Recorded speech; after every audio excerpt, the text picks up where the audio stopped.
कभी सोचा है, अगर आपके पास सब कुछ हो और एक दिन में सब कुछ छिन जाए तो आप क्या करेंगे? ये एक ऐसे नबी की कहानी है जिन्होंने सब कुछ खो दिया लेकिन फिर भी अल्लाह का शुक्र अदा करते रहे। हजरत अय्यूब अलैहिस्सलाम अल्लाह के बहुत नेक और साबिर बंदे थे। वो ना सिर्फ इबादत गुजार थे बल्कि लोगों के साथ बहुत अच्छा सुलूक करते थे। अल्लाह ने उन्हें बेशुमार नेमतों से नवाजा था, वसी जमीनें, मालो दौलत, सेहत और प्यारी औलाद। लेकिन उनकी सबसे बड़ी खूबी ये थी कि वो हर नेमत पर अल्लाह का शुक्र अदा करते थे। फिर एक वक्त आया जब अल्लाह ने उनको आजमाना चाहा। पहले उनका माल खत्म हो गया, कारोबार तबाह हो गया, जमीनें छिन गईं। फिर उनकी औलाद एक एक करके दुनिया से चली गईं। ये दुख किसी भी इंसान के लिए नाकाबिले बर्दाश्त होता है। लेकिन आजमाइश यहां खत्म नहीं हुई। हजरत अय्यूब अलैहिस्सलाम एक शदीद बीमारी में मुब्तला हो गए, जिसकी वजह से लोग उनसे दूर होने लगे। दोस्त, रिश्तेदार सब साथ छोड़ गए। सिर्फ एक हस्ती बाकी रही, उनकी वफादार बीवी, जो हर हाल में उनके साथ खड़ी रही। इतनी बड़ी तकलीफों के बावजूद उन्होंने कभी शिकवा नहीं किया, ना जबान से ना दिल में।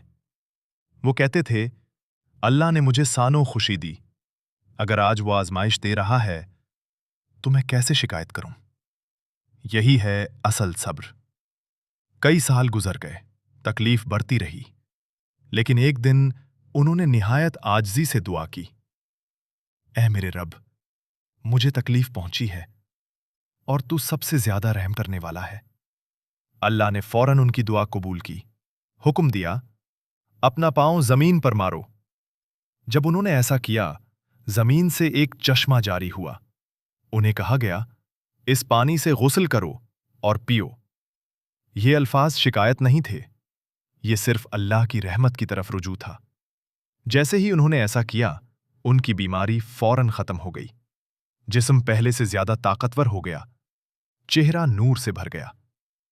अल्लाह ने उन्हें ना सिर्फ सेहत वापस दी, बल्कि दोबारा औलाद अता की, पहले से ज्यादा माल दिया। ये कहानी हमें सिखाती है, आजमाइश ईमान को मजबूत बनाने के लिए होती है। सब्र करने वाला कभी नाकाम नहीं होता। अल्लाह देर करता है, लेकिन अंधेर नहीं करता। अगर आप भी जिंदगी की मुश्किलात से गुजर रहे हैं, तो हिम्मत ना हारें, अल्लाह पर यकीन रखें और कमेंट में लिखें, अल्हम्दुलिल्लाह, हर हाल में। आपको ये वीडियो पसंद आई तो वीडियो को लाइक करें और चैनल को सब्सक्राइब करें। मज़ीद दुआएं सीखने के लिए अगली वीडियो जरूर देखें।